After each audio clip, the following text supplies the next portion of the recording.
Diperlihatkan Ibu Iren.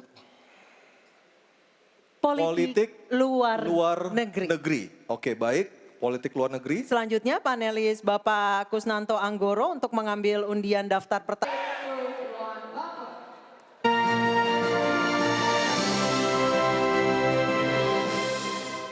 Terima kasih Anda masih menyaksikan debat ketiga calon presiden pemilu tahun 2024. Dan kami ingatkan sekali lagi kepada hadirin yang berada di dalam ruangan ini, dimohon untuk tenang dan tidak mengganggu maupun mendistract para capres yang sedang menjawab. Dan kita sama-sama menghormati hak berbicara, kesempatan berbicara bagi ketiga calon presiden kita malam hari ini. Setuju ya, sepakat ya?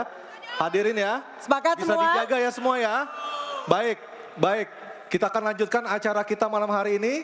Kita sepakat untuk menjaga ketertiban. Baik, dimohon tenang, baik. Kepada tiga calon presiden, Bapak Anies Baswedan, Bapak Prabowo Subianto, dan Bapak Ganjar Pranowo.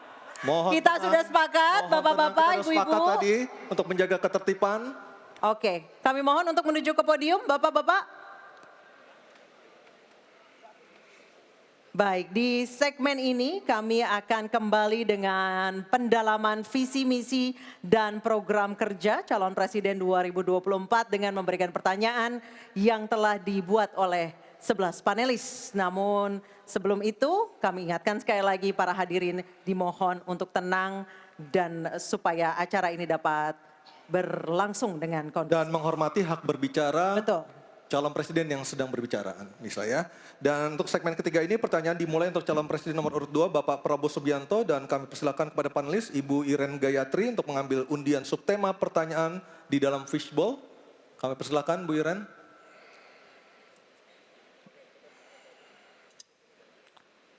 Tersisa 3 subtema lagi untuk segmen ini. Sudah ada keamanan, hubungan internasional, dan juga pertahanan. Diperlihatkan Ibu Iren. Politik luar negeri. Oke, baik. Politik luar negeri. Selanjutnya panelis Bapak Kusnanto Anggoro untuk mengambil undian daftar pertanyaan dari fishbowl dan mohon diperlihatkan huruf yang tertera. Huruf A, B, atau C yang akan dipanggil oleh Pak Kusnanto Anggoro. Silakan Pak Kus. Huruf C, politik luar negeri. Baik, saya akan ambil. Politik luar negeri. Amplopnya C, politik luar negeri masih tersegel. Silakan Anissa. Baik, ini amplopnya masih tersegel Bapak Ibu. Dan kami ingatkan sekali lagi para calon presiden untuk mendengarkan dengan seksama karena pertanyaan tidak akan kami ulangi. Dan pertanyaan untuk calon presiden nomor urut 2 Bapak Prabowo Subianto. Utang luar negeri adalah instrumen pembayaran yang sah. Namun ada risiko intervensi kedaulatan oleh negara pemberi utang. Pertanyaannya, apa kebijakan paslon untuk menghindari intervensi kedaulatan Indonesia akibat utang yang terus bertambah? Waktu menjawab 2 menit Pak Prabowo, kami persilahkan. Baik, mengenai utang luar negeri, ternyata Indonesia sekarang, hutang luar negeri kita sebagai rasio perbandingan terhadap produk domestik bruto kita salah satu terendah di dunia. Jadi masih kita sekitar berada di sekitar 40%, sedangkan banyak negara jauh di atas kita. Kedua, kembali lagi dengan manajemen yang prudent, pengelolaan yang baik, dan dengan strategi ekonomi yang tepat, terutama dengan hilirisasi, di mana kita bisa mendapat keuntungan sebagai bangsa, ini memperkuat posisi tawar kita.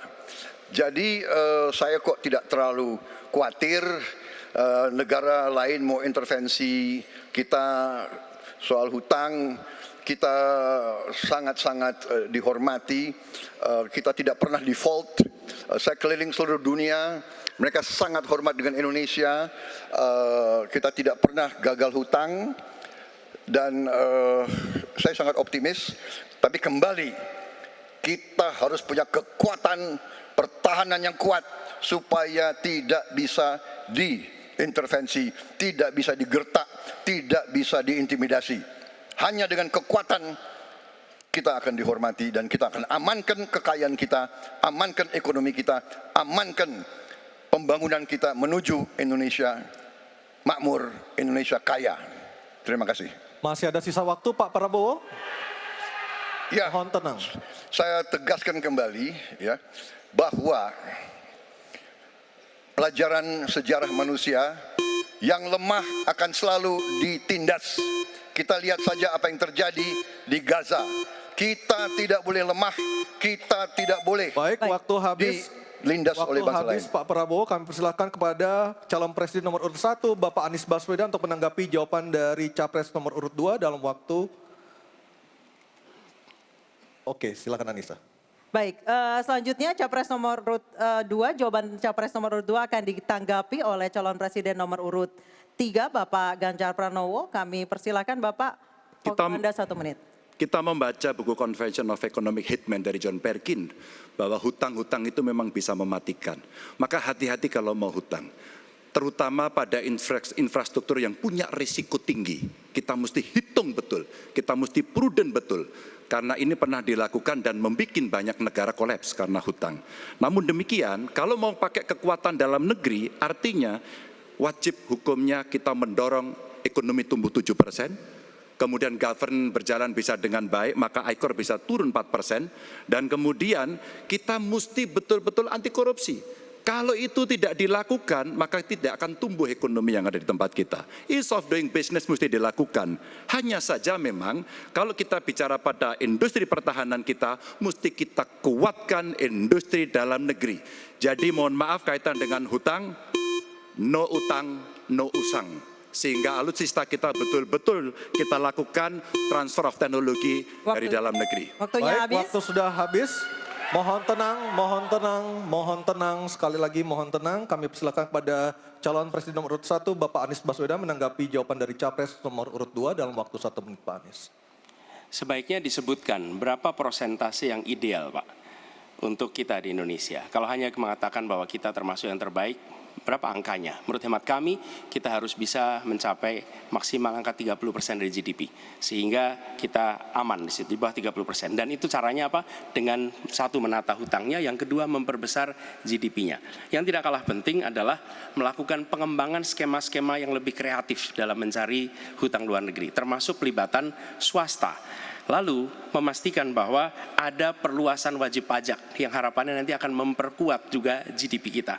Di samping mengurangi kebocoran pajak. Dan hutang-hutang yang kita gunakan untuk aktivitas produktif. Jangan hutang itu digunakan untuk kegiatan yang non-produktif. Misalnya, hutang dipakai untuk membeli alutsista bekas oleh Kementerian Pertahanan. Itu bukan sesuatu yang tepat. Justru kita harus sebaliknya yang kita kerjakan. Baik, terima kasih. Harap tenang dulu, harap tenang dulu. Kita kembali ke calon presiden nomor urut 2, Bapak Prabowo Subianto, untuk merespon tanggapan dari kedua capres. Waktu Bapak 1 menit, silakan. Saya nggak mengerti. Jangan-jangan guru kita, buku kita sama, Pak Ganjar. Kok saya banyak sependapat. Terus aja. Saya akan bilang AA. Saya bukan orang macam-macam. Tapi Pak Anies, saya kira Pak Anies perlu belajar ekonomi lagi, ya kan? Jadi kalau bilang ideal 30%, dasarnya apa? Yang di bawah kita itu Arab Saudi, Rusia, pokoknya negara-negara yang punya sumber alam yang luar biasa. Tetapi 40% ya salah satu terendah sekarang. Jadi kalau kita mau bangun industri, tadi saya setuju sebagian dari yang Bapak sampaikan. Oh iya, kenapa? Yang penting utang itu produktif. Itu saya setuju. Tapi kita bisa sampai 50%, tidak ada masalah. Kita tidak pernah default. Kita tidak pernah default. Kita dihormati di dunia. Baik. Terima kasih. Baik, terima kasih. Baik, kita beralih ke